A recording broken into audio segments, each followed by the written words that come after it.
मक्का pact वो serious है या एक पेपर पे चीज है जिसका कोई रियल वर्ल्ड इन्फ्लुएंस नहीं है? ये डिबेट बहुत देर से चल रही है, पर अब बांग्लादेश इस डिबेट का हिस्सा बन गया है। एक तरफ पाकिस्तान कहना चाहता था अगला टेरर अटैक ईस्ट से आएगा, और दूसरी तरफ बांग्लादेश और भारत के बीच में जो चल रहा है, आपको पता ही है शेख हसीना की प्रेस कॉन्फ्रेंस के बाद क्या कुछ हुआ है। और अब बांग्लादेश क्या क्या करना चाह रहा है, क्या मक्का पैक्ट जुड़ना चाह रहा है वो, और उसका भारत की नेशनल सिक्योरिटी पे क्या इम्पैक्ट पड़ेगा, और भी कुछ चीज़ें बांग्लादेश की हुई हैं, वो डिस्कस करने के लिए हमारे साथ जुड़ गए हैं major general Sudhakar ji. Thank you sir for taking out time and joining. ये मैं सिर्फ स्क्रीन पे न्यूज़ डाल देता हूँ कि बांग्लादेश कह रहा है मेका पैक्ट में मैं घुसूंगा नहीं घुसूंगा, मैं डोर ओपन रख रहा हूँ, मैं डिसाइड कर रहा हूँ, मैं ऑप्शंस वे कर रहा हूँ, और मेरे डिसीजंस जल्द ही होंगे नेशनल इंटरेस्ट में। ओके, इसकरन सबसे पहले नमस्कार, और आपने मेरे को आपके चैनल में फिर से इनवाइट किया ना। बहुत अच्छा सवाल आपने किए हैं, लेकिन सबसे पहले समझते हैं क्या ये मक्का पैक्ट जो है। कल मैं कोई इंटरनेशनल सेमिनार में वेबिनार में बैठा था। बड़े पढ़े लिखे लोग हैं, कोई कह रहा है ये एग्रीमेंट है, कोई कह रहा है वो अलायंस नहीं बना है। तो मेरे को काफ़ी क्लैरिफाई करना पड़ा। सबसे पहले ये जो पैक्ट बना है किस लिए बना है, इसको समझना पड़ेगा कि सऊदी अरेबिया के ऊपर चंद एक घटनाएं हुए हैं जिसकी वजह से मजबूरन वो ढूंढ रहे थे कि कैसा एक second layer of security, guaranteed security हो। और अमेरिकन छोड़ के नहीं जा रहे। अमेरिका का जो पेट्रियट मिसाइल की गारंटी है वो रहेगा, इतना जल्दी वो छोड़ के नहीं भागेंगे। लेकिन चंद एक घटनाएं हुए हैं। सबसे पहला चीज है 2019 14 सितंबर को ये जो हुतीज अटैक हुआ था, उनका आरामको ऑयल रिफाइनरी के ऊपर पेट्रियट मिसाइल की डिफेंस होने के बावजूद उसका करीब 1000 फुट का गैप होता है, उसके गैप में से जो लॉइटर एमिनेशन ड्रोन है अंदर घुस के उनके रिफाइनरी के ऊपर इतना नुकसान पहुंचाया कि per day 500,000 barrels per day इनका जो प्रोडक्शन हो रहा था वो अपने आप ठप हो गया। उसका ऑयल मार्केट के ऊपर काफी इसके बहुत बुरा असर पड़ा था। तो उनको सोचना पड़ा कि ये डिफेंस होने के बावजूद भी ये कैसे अंदर घुसे और आके इतना बड़ा नुकसान पहुंचाया था। ये एक टर्निंग पॉइंट था उनका सोच विचार में। और दूसरी बात है, ये कोई सालों से अमेरिका के साथ काफी गुप्तम गुप्तम चल रहा है बातचीत, लेकिन 2023 को उन्होंने पब्लिकली बोला अमेरिका से कि आप हमें नाटो मेंबर तो नहीं, नाटो की अलायंस के हैसियत से जो जो चीजें लागू होते हैं वैसे ही सिक्योरिटी गारंटी दीजिए। अमेरिका ने फॉर्म एंड फाइनल उसी समय उन्होंने जवाब दे दिया था या क्लियरली इंडिकेट किया था कि ये संभव नहीं है। तो सर सो सऊदी वो अरेबिया एक नेटो का हिस्सा बनना चाह रहा था जिसको ना कर दिया गया है। नाटो टाइप का, जैसे वो आर्टिकल 5 होता है ना, कोई हमला करता है आके उसके ऊपर आप करेंगे, बचाएंगे, ये करेंगे। तो यूएसए ने उनको क्लियरली बता दिया कि ये हो नहीं सकता है। तब एक टर्निंग पॉइंट बन गया। मैं तो कहूंगा ये एक वाटरशेड, जो कुछ होता है अच्छा के लिए इसलिए कह रहा हूं क्योंकि सऊदी अरेबिया फिर ढूंढने लगा कि अगर आपसे नहीं होता है तो आपको कोई हिचकिचाहट नहीं होना चाहिए। हम जो हैं और कोई किसी के साथ पैक करेंगे ताकि सिक्योरिटी हमें एश्योर मिले। तो उनके पास कोई रेडिली अवेलेबल था नहीं, लेकिन वो दिया तले अंधार है। कोई सालों से पाकिस्तान के जो फौज है वहां पे बैठी हुई है, और उनका एक chief of the army staff जो है शरीफ साहब या जो भी, वो उधर काउंटर टेररिज्म के लिए उनको वो एडवाइस करते रहते हैं। एक संस्था बना रखे हैं, पूरा विश्व का 40 मुस्लिम देश जुड़े हुए हैं। कोई ऐसा पैक्ट अलायंस नहीं है, लेकिन उनको ट्रेनिंग दिलाने का वो काम करते हैं। तो और पाकिस्तान के फौज में उधर टाइम टू टाइम प्रोटेक्शन के लिए आते रहते हैं। अभी जो हुआ है ये एक एग्रीमेंट कब सितंबर 17 2025 को पाकिस्तान और सऊदी अरेबिया का एक जो म्यूचुअल डिफेंस एक्ट का एग्रीमेंट हुआ है, उसके तहत उन्होंने 8000 ट्रूप्स ऑलरेडी भेज चुके हैं। मेरे खबर के मुताबिक needs to be corroborated, artillery guns जा रखे हैं, कुछ मिसाइल्स भी जाके डिप्लॉय हो रखे हैं, बट ट्रूप्स जाना कंफर्म्ड है। लेकिन बाकी जो दो चीजें हैं उसके बारे में कंफर्मेशन करना निहायत आवश्यक है। लेकिन एक इंपॉर्टेंट चीज इस दोनों चीजों के बीच में हुआ है, वो क्या है कि 21 मई 2025 को कतार एक अमेरिकन एलाई होने के बावजूद इजराइल बिना बताए वो हमला कर देता है। किसके ऊपर? पैलेस्टीनियन डेलीगेशन जब आते हैं उनके ऊपर हमला होता है। तो सऊदी अरेबिया जो अभी तक हाथ पैर मार रहे थे, वो जो सोचते रहे थे कि कुछ सिक्योरिटी के बारे में करना पड़ेगा, तो ये एक उनका शार्प एक डिपार्चर या टर्निंग पॉइंट ऐसा बन गया कि इसके बिना आगे वो अपना सिक्योरिटी और सेफ्टी बरकरार नहीं रख सकते हैं। तो आप ये मान के चले। और उसके बाद देखिए क्या होता है। ये तो लड़ाई होगी 12 दिन का लड़ाई, कब? जून के महीने में 2025 को। और ये लड़ाई के बाद 25 जुलाई, 9 अगस्त, 18 अगस्त, 20 अगस्त इसी साल 2026 में हुतीस की अटैक होता है। कहाँ पे? इनका जिजान एक है, आरामको का एक बहुत बड़ा कॉम्प्लेक्स है, उसमें जिजान कॉम्प्लेक्स है, उसके ऊपर अटैक होता है। तो उसके बाद उनके पास कोई जरिया नहीं था। हालांकि ये बातचीत चल रही थी, पाकिस्तान, टर्की काफी दिनों से वो मिलने के लिए कोशिश कर रहे थे। और टर्की, इंसिडेंटली हमारे व्यूअर्स को बता दूं, टर्की और सऊदी अरेबिया के बीच में बहुत सारे चीजों के ऊपर मतभेद है। एक समय था ओटोमन एम्पायर, जब मक्का मदीना की बात करते हैं, ये एक होता था द अल्टीमेट एपेक्स, मुस्लिम देशों का ये लीडर होता था। मक्का मदीना का जो जिम्मेदारी है उस समय ओटोमन एम्पायर का हुआ करता था। ओटोमन एम्पायर खत्म कब हुआ? 1922 में। उसके बाद टर्की शुरू हुआ था। टर्की जो देश, या इस पे हम सॉरी अगर मैं एक सवाल लूँ तो आप इस जो मक्का पैक्ट है इसको जो आप कॉन्टेक्स्ट दे रहे हैं कि यूएस से जाएगा नहीं, बट यूएस से इनको प्रमोट भी नहीं कर रहा सिक्योरिटी गारंटी में, तो इसमें सबसे बड़ा इंटरेस्ट आप सऊदी अरेबिया का मान रहे हैं जिस वजह से ये पैक्ट एग्जिस्टेंस में आया। अगर मैं नटशेल में जो आपने बोला तो ये, क्योंकि भारत के अंदर सऊदी अरेबिया से कोई ऐसा प्रॉब्लम तो है नहीं है। पाकिस्तान का क्या इसमें थोड़ा अगर उस पर फोकस करें सर हम, कि भारत को चिंता तो पाकिस्तान से भी है, टर्की से भी है, तो इन दोनों का सर क्या इसके अंदर रोल रहेगा? मैं आ क्या रहा हूँ, सऊदी अरेबिया का एडवांटेज मिलेगा इनको? करेक्ट। टर्की तो आके ज्वाइन कर लिया और 7 अगस्त 2026 को इनका ट्रायलैटरल एग्रीमेंट बनता है। लोग कहते हैं ये सिर्फ एग्रीमेंट है, अलायंस नहीं है। मैं कहता हूं ये दोनों है। आप तो खुद जाने माने लॉयर, आप तो एडवोकेट हैं, यू विल अंडरस्टैंड। एग्रीमेंट भी है प्लस ये एक अलायंस है। और अलायंस में इसलिए कहता हूं, अलायंस का जब डिफेंस पैक्ट का चीज याद आता है कि एक दूसरे के ऊपर हमला अगर होता है तो माना जाएगा तीनों देशों के ऊपर हमला, इसका मतलब सब एकजुट होके करेंगे, कार्रवाई करेंगे। तो ये जब आ जाता है, ये एक अलायंस, अलायंस के बिना ये अलायंस अलग अलग चीजों को, बिजनेस का अलायंस होता है, डिफेंस का होता है, एक आपका इकोनॉमिक अलायंस, दूसरा इसी तरफ पब्लिक जो आपके जो ये चीजें होते हैं, ये भी काफी पॉलिटिकल एक अलायंस होता है। तो ये अलायंस जो है डिफेंस, करीब हमें डिफेंस के साथ ताल्लुक रखता है। लेकिन हुआ क्या है, ये तीनों जो मिले हैं, क्या इनका कोई कॉमन थ्रेड या कॉमन थ्रेट है? अगर आप गहराई में जाएंगे, समय नहीं है, मैं तो बहुत कुछ बताना चाह रहा था इसका। ये तीनों की तीनों आज के दिन में डर रहे हैं कि जब कतार के ऊपर हमला हो गया अमेरिकन एलाई के बावजूद, तो कहीं ऐसा तो नहीं है कि ईरान के बाद इजराइल जो है टर्की के ऊपर भी हमला कर दे, पाकिस्तान के ऊपर। सबको मालूम है पाकिस्तान और Israel, Pakistan till date officially उन्होंने रिकॉग्नाइज नहीं किया है इजराइल को, ऑफिशियली नहीं किया है टिल डेट। अब चूंकि सऊदी अरेबिया का क्या है डिमांड, वो कह रहे हैं कि हमें 2 नेशन थ्योरी चाहिए, इजराइल कह रहा है 2 नेशन थ्योरी हमें मंजूर नहीं है। तो ये जो टक्कर है दोनों के बीच में, तो इसीलिए ये तीनों को डर है कि इजराइल हमला तो नहीं कर देगा। तो इसी डर के वजह से ये कॉमन थ्रेट है तीनों के बीच में। लेकिन सबसे इंटरेस्टिंग सवाल जो आपने पूछा, ये पाकिस्तान एंगल जो है, पाकिस्तान एंगल हम तो जानते हैं हमारा पश्चिम की तरफ है, एक जब से जन्म लिया है तब से दुश्मन बना है। अच्छे चीज हिंदुस्तान करके देता है, फिर भी एक दुश्मन की तरह वो बिहेव करते रहते हैं और नेगेटिव चीज सोचते रहते हैं। लेकिन बड़ी बात यह है कि ये तीनों का जो कॉम्बिनेशन है, सऊदी अरेबिया के पास डिफेंस इंडस्ट्री है, डिफेंस प्रोडक्ट्स बेचते रहते हैं, ड्रोन में काफी माहिर है, ड्रोन बनाने में बहुत एडवांस स्टेज के ड्रोन्स बनाते हैं, किलर ड्रोन्स। इसी तरह उनका जो एविएशन सेक्टर है काफी डेवलप्ड है।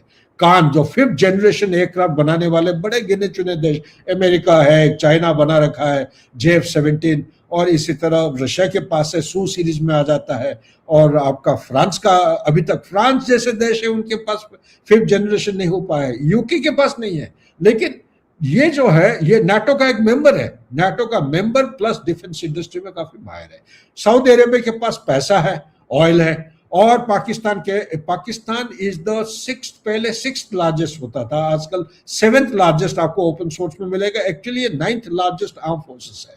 और उनका जो ग्लोबल फायर पावर इंडेक्स है, ये मिलता है स्टैटिस्टिक्स हर साल जनवरी के महीने में, उसमें देखेंगे पहले ये 9th सीरियल नंबर में आता था, अभी फिसल के नीचे चला गया है 14। इस साल को सुनने मिला कि ये धीरे धीरे नीचे और चलते जा रहे हैं, होता है कि 21 या 22वां नंबर। लेकिन पाकिस्तान के पास फिर भी एक्सपीरियंस्ड एक आर्म फोर्स है, काफी बड़ा तादाद में है, मिसाइल का नेटवर्क बड़ा एस्टेब्लिश्ड है, और साथ ही न्यूक्लियर हथियार है। ये तीनों का जब कॉम्बिनेशन बन जाता है, ये एक डेडली कॉम्बिनेशन बन जाता है। लेकिन इशू ये है कि ये पैक्ट कितना कामयाबी होगा। एक चीज होता है कागज के ऊपर बनाना, साइन करना, दूसरा है क्या ये साइन करते ही before the ink dries will they be able to support each other.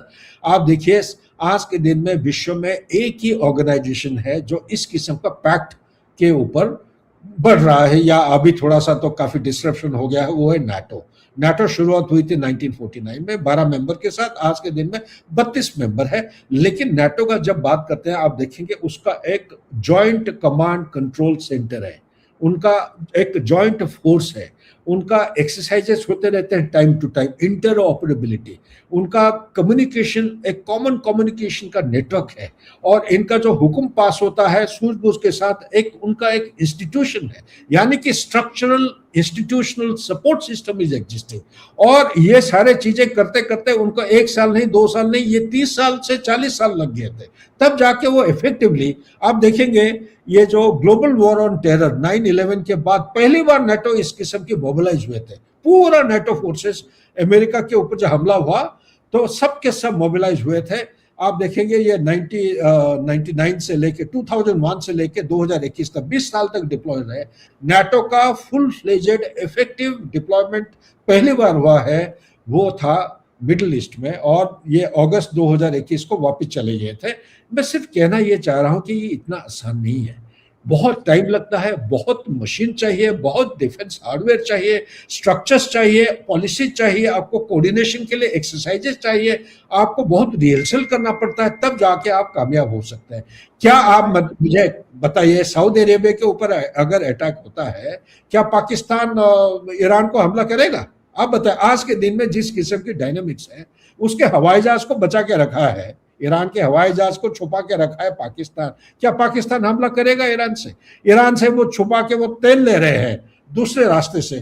तो इसी तरह आप बताइए, अगर टर्की के ऊपर कोई भी हमला होता है, क्या सऊदी अरेबिया और पाकिस्तान आज के दिन में जाके उनको सपोर्ट कर पाएंगे? हो सकता है 10 साल के बाद, 5 साल के बाद हो जाए, लेकिन ये एक संस्था, ये एक डेडली कॉम्बिनेशन है, और ये एक थ्रेट की तरह उभर के आ रहा है। तो इसलिए हमें बच के रहना चाहिए। पाकिस्तान का जो इश्यू है सिर्फ एक पॉइंट ऑफ कंसर्न है, पाकिस्तान के साथ जुड़ा हुआ है, और ये जो कंप्लीट अलायंस का पैक्ट बना हुआ है, एक कंसर्न है कहीं ये पैक्ट साउथ एशिया की तरह एक्सटेंड तो नहीं हो रहा है।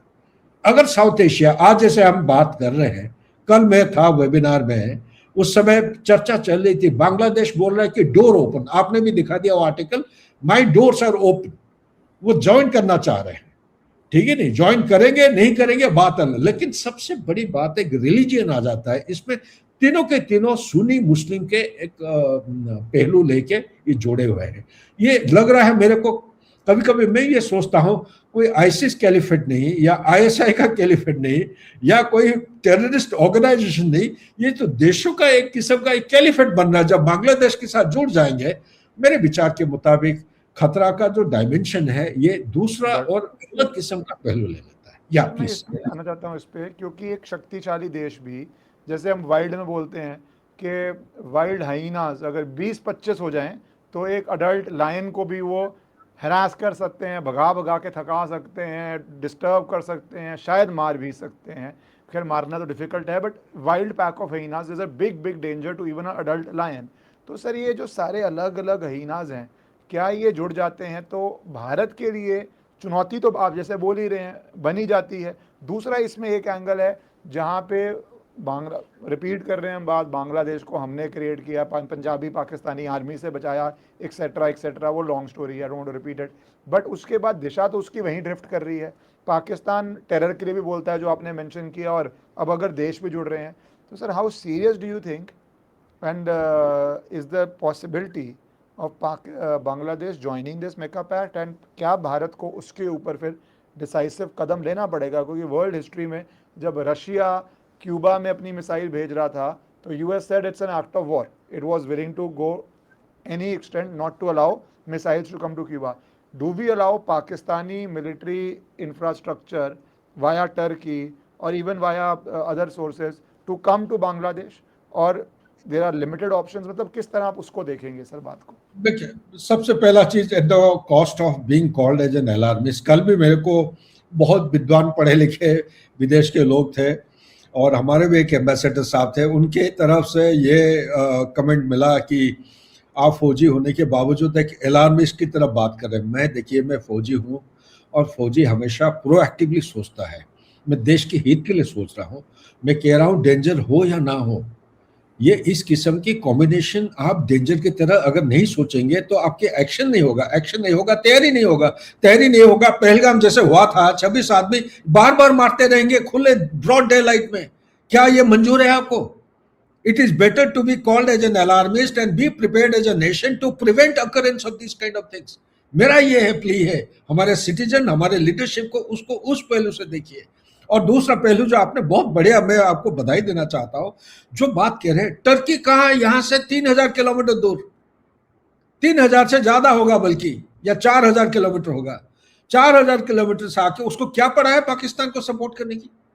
क्या पड़ा है बांग्लादेश में? आप तो कह रहे हैं स्ट्रक्चर बनाने की. आप और मैं जब बात कर रहे हैं, उनका स्ट्रक्चर बन चुका है या बनने वाला, खत्म होने वाला है. कहां पे? चित्तगोंग ट्रैक के पास. जो डिफेंस इंडस्ट्री का जो हिंदुस्तान के लिए शेख हसीना ने कमिटमेंट दिए थे 2015 या 16 को, वो पूरा जमीन दे दिया है उन्होंने और वहां पे वो बना रहे हैं आर्टिलरी गन्स या कुछ उधर बना रहे, डिफेंस इंडस्ट्री बन रही है. दूसरी जगह जो कि सिलीगुड़ी कॉरिडोर के आसपास है, वहां पे टर्की को मिला हुआ है, वो ड्रोन फैक्ट्री बना रहे हैं. ये ढाका से कोई किलोमीटर दूर है, जहां पे उल्फा कैंप होता था. पहले 4 कैंप होते थे बॉर्डर के साथ साथ. एक कैंप के आसपास में लश्कर तैयबा और ये जो है जैश ए मोहम्मद जो ट्रेनिंग दे रहे हैं किसको, रोहिंग्या को, उसके आसपास में एक जगह है जहां पे ड्रोन्स बनाया जा रहा है. तो ये जो चीजें हो रहे हैं, ये कतार का हेल्प लेके वो आए हैं इधर अंदर, बांग्लादेश में काम शुरू कर दिया. मैं इसलिए कह रहा हूं हिंदुस्तान के लिए इसको बड़ा ये सीरियस मामला है. अगर हम इसको गहराई में नहीं, ये गलत है अगर हम सोचते हैं कि जो सोच विचार करने वाले हैं वो नहीं सोच रहे हैं. बिल्कुल सोच विचार हो रहा है. और जो mandarins in the decision making block, South Block में जो बैठे हैं, काफी गंभीरता से इसको लिया जा रहा है. और उसके बरखिलाफ, जैसे मैं कहते रहता हूं, हर चुनौती जब आता है उसका जो काउंटर स्ट्रेटेजी है, एक शॉर्ट टर्म, एक मीडियम टर्म, एक लॉन्ग टर्म, टाइम स्पेक्ट्रम के मुताबिक एक स्ट्रेटेजिक लेवल, ग्लोबल लेवल पे कुछ होना चाहिए, एक रीजनल लेवल पे होना चाहिए और एक हमारा लोकल लेवल पे एक्शन होना चाहिए. और जब आप शॉर्ट, मीडियम, लॉन्ग टर्म बोलते हैं, इसको आपको अलग अलग तरीके से देखना पड़ेगा कि आपका डिप्लोमेटिक, मिलिट्री, इंटेलिजेंस, आपका इकोनॉमी और आजकल जो नया टेक्नोलॉजी एक आ चुका है, ये अलग अलग पहलुओं को माध्यम से या उनको केंद्र बिंदु बना के उसको काउंटर स्ट्रेटेजी बनाना चाहिए. आज मैं कह देना चाहता हूं, शायद हमारे लोगों को पता नहीं होगा कि टर्की के चारों तरफ जो देश है, सबसे पहला है कि इजराइल है. इजराइल भारत का देश जो साथी है कि नहीं, साथी है. उसके बाद उसको आगे जाते हैं मेडिटेरियन के ऊपर, छोटा सा देश है साइप्रस. आधा साइप्रस तो टर्की ने कैप्चर कर रखा है, कोई सालों से कैप्चर कर रखा है. तो साइप्रस के साथ हमारा स्ट्रेटेजिक कोलैबोरेशन हो रहा है. उसके बाद आगे जाते हैं ग्रीस के साथ ऑलरेडी बातचीत चल रही है. किसके लिए? यही ब्रह्मोस के लिए. ये जो हथियार हम दे रहे हैं, कोई एक देश और उसका नाम लूंगा तुरंत इसी के बाद, वहां पे चल रही है. उसके बाद जब घूम जाते हैं, आप जब देखेंगे कॉकस रीजन में आते हैं, उधर आपका आएगा रोमानिया आता है ऊपर नॉर्थ की तरफ. उसके बाद मोल्डोवा आ जाता है. उसके बाद आर्मेनिया आता है. आर्मेनिया को आज के दिन में भारत का जिस किस्म की हथियार की सपोर्ट दिया जा रहा है, चाहे आप एक शांति, एक है वेपन लोकेटिंग रडार. एक समय में हिंदुस्तान के पास वेपन लोकेटिंग रडार नहीं होता था. मैं था सियाचिन ग्लेशियर में, तब मेजर साहब था, मेरे ऊपर बड़ा गोलाबारी हुआ था पाकिस्तान का, बड़ा एक्यूरेट शैली. लेकिन जब हम उसको काउंटर बोमारमेंट करते थे, हमारा एक्यूरेट नहीं हो पाता क्योंकि वो अमेरिकन वेपन लोकेटिंग रडार उनके पास था. वे वेपन लोकेटिंग रडार, ये जो आत्मनिर्भर भारत इंडिजिनसली प्रोड्यूस हुआ है, उसको, ये जो रडार है हम उसको दे रखे हैं. उसके बाद वो गोलाबारी ऐसा कर रहे हैं, अभी अजरबैजान उनका दुश्मन है, वो दो नहीं 200 बार सोचते हैं कोई कुछ उनको रिटेलिएट करने के लिए करने से पहले। इसी तरह आप देखिए रडार का बात करिए, पीना का एक है मल्टी बैरल रॉकेट लॉन्चर। इसी तरह आपके पास आकाश का जो ये जो ऑपरेशन सिंदूर के दौरान जो डेमोन्स्ट्रेशन दिया है, अलग अलग किस्म की हथियार दिया जा रहा है। संक्षेप में सिर्फ इतना कहूंगा कि अभी आप हाल ही हमारे प्रेसिडेंट मैडम जो है कुछ दिन पहले वो गए थे एक ऑफिशियल विजिट में। मोल्डोवा एक देश का नाम है, मोल्डोवा से क्या लेना देना है हमें, वहां क्यों गए थे? तो कोशिश यही है, भारत जैसे टर्की पाकिस्तान को अपना बिफ्रेंड कर रहा है और बांग्लादेश की तरफ आके इन्वेस्ट करना शुरू कर दिया है। अपना ओटोमन एम्पायर का जो उनका फिलोसॉफी और डॉक्ट्रिन था उसी को बढ़ावा देने की कोशिश करा। मुस्लिम वर्ल्ड में वो बताना चाहता है कि आज के दिन में सऊदी अरेबिया नहीं, ईरान नहीं, 3 देश हैं जो उम्मत की वजह से वो कंटेस्टेशन चल रहा है, इनविजिबल कंटेस्टेशन। वो मतलब सब सुप्रीम अथॉरिटी मानना, अपने आप को साबित करना चाहते हैं, वो जगह जगह घूम रहा है। इसी तरह हिंदुस्तान भी बहुत सटीक कंडीशन और स्टेप्स ले रहे हैं और इसके ऊपर बड़ा मेरे ख्याल से कैलिब्रेटेड एक रिस्पॉन्स देने का प्रयास चल रहा है। आप शायद सभी को पता होगा कि हमारे प्रधानमंत्री साहब यूएई में गए थे एक पिवट क्रिएट करने के लिए। पिवट सिर्फ ऑयल सप्लाई नहीं, हमें मान के चलना पड़ेगा 9 मिलियन से ज्यादा यानी कि 10 मिलियन के करीब करीब हमारे डायस्पोरा वहां पे है। वहां पे सऊदी अरेबिया में सबसे ज्यादा लोग हैं, करीब 4 मिलियन के करीब इंडियन डायस्पोरा है। उसका एक ओपनिंग है फुजेरा, जो आपका गल्फ ऑफ ओमान की तरफ पोर्ट है, तो वहां से आप तेल लेना देना वो आप ये कर सकते हैं, इंपोर्ट किया जा सकता है। उसके बाद आप, ये एक पिवट है वेस्ट एशिया का, सऊदी अरेबिया के साथ हमारा रिश्ता अच्छा है। 2016 को आपको सबको पता होगा Saudi Arabia had conferred the highest civilian award to our prime minister. तो इस किस्म की रिश्ता है। जब G20 का मीटिंग चल रहा था 2023 को, तुरंत उसी के बाद सऊदी अरेबिया के क्राउन प्रिंस को एक रेड कार्पेट ट्रीटमेंट, एक स्टेट हेड को जो दिया जाता है गार्ड ऑफ ऑनर दिया गया था। और हमारा समझौता काफी उच्च स्तर का है। इसका फायदा उठा के उनके साथ हमें रेड लाइंस को डिफाइन करके बताना चाहिए कि आप जो कुछ करना है करो, लेकिन पाकिस्तान के साथ हमारा रेड लाइन इस तरफ है, टर्की के साथ ये है रेड लाइन, ये पहचान के बताना निहाती जरूरी है। उसके बाद आप जॉर्डन के साथ रिलेशन, वेस्ट एशिया में जितने भी देश हैं इंक्लूडिंग ईरान, सबके साथ भारत का रिश्ता अच्छा है। मैं एक आर्टिकल आज लिख रहा हूं, कल परसों शायद पब्लिश हो जाएगा। मेरा ये कहना है, जिस तरह ये पैक्ट और अलायंस या एक आर्किटेक्चर बना रहे हैं, हिंदुस्तान को भी इसी तरह एक आर्किटेक्चर बनाना निहाती जरूरी है। ईरान को इग्नोर करना ठीक नहीं होगा। तो ये फॉरेन रिलेशन में आ जाता है। उसके बाद इजराइल आ जाइए, साइप्रस, ग्रीस, ये सारे देशों के साथ मिलजुल के हमें डिफेंस का कोलैबोरेट करना निहाती आवश्यक है। सर, ये जो आप बहुत इंपॉर्टेंट वे बता रहे हैं कि हमने अलार्मिस्ट, तो मुझे लगता है वो टर्म यूज़ करते हैं ये लोग, जो मुझे भी कई बार लोग कहते हैं अलार्मिस्ट, क्योंकि they don't want you to prepare and take precautions at the right time. तो ये specially western, when you are discussing with them on other civilisational issues, आप मिलिट्री इश्यूज पे कर रहे हैं, मैं कई बार सिविलाइजेशनल इश्यूज में बात कर रहा होता हूँ, अरे तो अलार्मिस्ट हो रहे हो। अगर हम बात करते हैं इलीगल इमिग्रेशन की, रेफ्यूजीज़ की, उनको तुम खुद तो रेफ्यूजी रखते नहीं हो, तो that I found as a very typical western term to delegitimise your concerns. But anyways sir, मैं अगर उस पर आना चाहता हूँ लास्ट पार्ट पे, क्योंकि आपने कहा टर्की के लिए हम एक काउंटर भी कर रहे हैं, ग्रीस, साइप्रस में, सऊदी का आपने यूएई का दिया, और यूएई सऊदी के बीच में रिश्ते अच्छे नहीं हैं तो वहाँ भी काउंटर कर रहे हैं। मैं लास्ट पार्ट सर ये बांग्लादेश का ही ख़त्म करना चाह रहा हूँ, क्योंकि पहले था कि बांग्लादेश पीएम भारत आ रहे हैं 23 और 25 अगस्त के बीच में, ऐसा कहा जा रहा था। बट आज हम बात कर रहे हैं, ऐसा कोई डिसीजन नहीं लिया गया, कोई इन्फॉर्मेशन नहीं, तो मतलब नहीं आ रहे होंगे। और शेख हसीना का जो प्रेस कॉन्फ्रेंस होता है उसके बाद भी एक बहुत स्ट्रॉन्ग रिएक्शन बांग्लादेश से आता है। तो sir, what do you think should our move be आज के हालात में विद बांग्लादेश टू प्रेशराइज के वो मक्का जाए, टू इंश्योर, जैसे आपने बोला चिट्टोंग में वो कर चुका है। What do you think Sheikh Hasina is a card, what do you think we are doing and what should we do vis Bangladesh, because we don't want a new big front on the east. हाँ, मेरे विचार के मुताबिक हिंदुस्तान पूरा सूझबूझ से कदम उठा रहा है। ये अंडर द प्रिवेलिंग सर्कमस्टांसेस ये एक सही स्टेप लिया जा रहा है। शेख हसीना को जो जबरदस्ती एक्स्ट्राडिशन कॉम्प्लिकेशन था आपको पता ही है, and we also legally speaking हमारा जो स्टेप है हिंदुस्तान का रेस्पॉन्स है वो बिल्कुल सही है। एक पॉलिटिकल लीडर को आप वो जो क्लॉजेस है बांग्लादेश का जो एक्स्ट्राडिशन ट्रीटी है उसमें पॉलिटिकल लीडरशिप आप उसको इस तरफ धक्का मार कर नहीं निकाल सकते हैं। आप उसको यही बोलिए कि एग्जामिनेशन चल रहा है बस, या उसको इवैल्यूएट कर रहे हैं। और साथ ही आज के दिन में बांग्लादेश के अंदर ऑल्दो रहमान साहब जो प्राइम मिनिस्टर हैं, मैं तो कहूँगा ये एक फेल्ड प्राइम मिनिस्टर है। ये जमायती इस्लाम के प्रेशर के नीचे आके ये बहुत गलत कदम उठा रहे हैं, क्योंकि उनको नहीं पता है जो हालत आज के दिन में ईरान का है। बोलते हैं ना प्रिजनर्स, टिम मार्शल का किताब है प्रिजनर्स ऑफ ज्योग्राफी। ज्योग्राफी को जो इग्नोर करता है उसके ऊपर बहुत बहुत महंगा, बहुत मतलब ठोस ऐसा थप्पड़ पड़ता है कि वो उसको रियलाइज नहीं कर पाएंगे।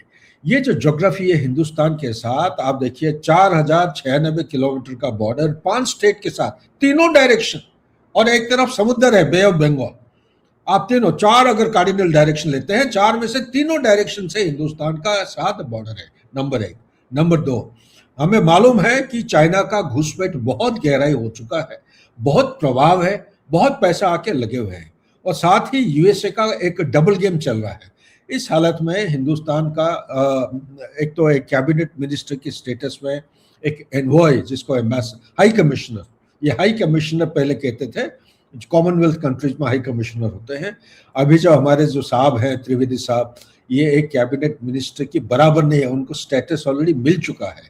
इसलिए दिया गया है प्रायोरिटी पे, क्योंकि बांग्लादेश एक एक्स्ट्रा सेंसिटिव पॉइंट बन चुका है, not as epicentre of terrorism, it is become a new flank or dangerous flank. It is more dangerous than Pakistan.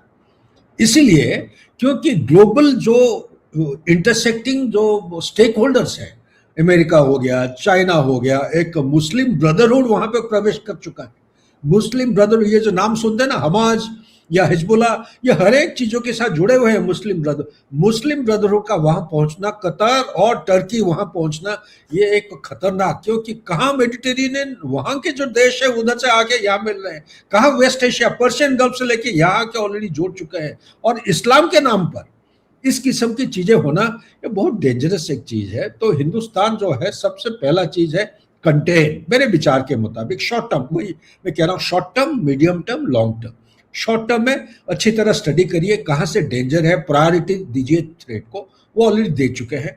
3 हमारे राज्यों में अलग अलग, एक बिहार का है किशनगंज, उसके बाद वेस्ट बंगाल का है, जगह का नाम मैं भूल रहा हूँ, 2, तीसरा है धुबरी नदी के किनारा जो असम में। 3 जगह मिलिट्री स्टेशन पहले नहीं हुआ करता था, अभी 3 जगह अलग अलग मिलिट्री स्टेशन बन चुके हैं। मल्टी डोमेन ऑपरेशन, वहां पे फोर्सेस की डिप्लॉयमेंट, फोर्सेस का रेकी इंटेलिजेंस सर्वेलेंस डिप्लॉयमेंट और ऑपरेशन किस तरह लॉन्च किया जाएगा, covert operation, overt operation, Bangladesh से किस किस्म की थ्रेट आ सकता है, उसको कैसे काउंटर किया जाएगा, इसके बारे में वॉर गेमिंग करके, ब्रेनस्टॉर्मिंग करके सारे एक्शन हमारा फौज ने ऑलरेडी अख्तियार कर चुका है। मेरे को विश्वास है, क्योंकि मैं एक फौजी हूं, अगर इस तरफ नहीं हो रहा है तो देश जो है ना, we are sleepwalking into a blind well, will never come back. It is a deadly kind of a much more dangerous than what is happening in Pakistan, Saudi Arabia and Turkey. This is everything seems to be in world has come to one point. Therefore, in short term, we have done the process to contain it. Border बनाने के लिए जो fencing बनाने के लिए जमीन नहीं था, वो जमीन दे दिया वेस्ट बंगाल ने। करीब 800 किलोमीटर जितना भी बॉर्डर बनाना है, 4096 किलोमीटर में से 800 किलोमीटर के बॉर्डर या फेंसिंग नहीं बना हुआ है, क्योंकि लैंड नहीं था, या इस किस्म के लैंड है जैसे नाला एक पास कर रहा है।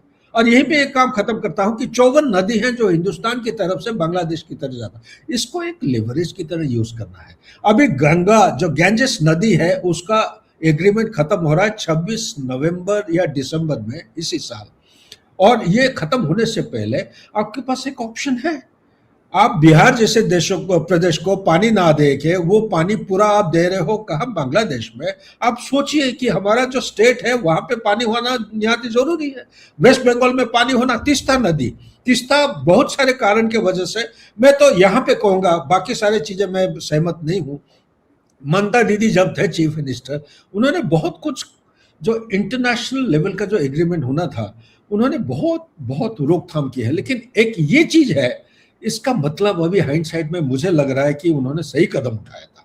काफी समय में उनको उनके खिलाफ, उनके विचारों के खिलाफ जाता था, लेकिन यहाँ पे मुझे लग रहा है ये बिल्कुल सही कदम उठाया था। जब तक हमारा नेशनल इंटरेस्ट, इस किस्म के लेवरेजेस, हमारा पावर सप्लाई नहीं जाएगा, बांग्लादेश बिल्कुल डार्कनेस में चला जाएगा। ये जो हरी मिर्च होता है ना, बिना हरी मिर्च बांग्लादेशी कोई खाना नहीं खा सकता है। हरी मिर्च हिंदुस्तान से जाता है। आप मीट की बात करिए, सब्जी की बात करिए, petroleum product, refined petroleum product यहां से जाता है, कॉटन जाता है, 37% कॉटन। इसके बिना उनका टेक्सटाइल इंडस्ट्री आज इट इज डेड पड़ा है अभी, लेकिन उसके बिना वो काम नहीं कर सकते। अगर उनको यूएसए से खरीदना है, खरीदने दो। उनका एक्स्ट्रा जो जो टैरिफ या जो भी उनको देना है, ट्रांसपोर्टेशन कॉस्ट देखिए, उनको लेने दीजिए। लेकिन ज्योग्राफी को अगर वो इग्नोर करेंगे, in the long term as also medium term and short term, they will be penalized naturally without India doing anything. But India should be worldly wise. We must take practical decisions in the interest of our national requirement. जी sir, thank you sir, क्योंकि ये बात आपने जो पूरी flag of करी है आज, in its perspective of how Bangladesh is becoming a bigger danger than Pakistan because of all the global conferences जो आपने समझाया, बहुत ज़रूरी है। और तभी ये डिस्कस करना, और I hope the government is doing all that it can, short, long and medium term. Thank you so much sir for your time. Thank you, Iskandar. Take care. God bless.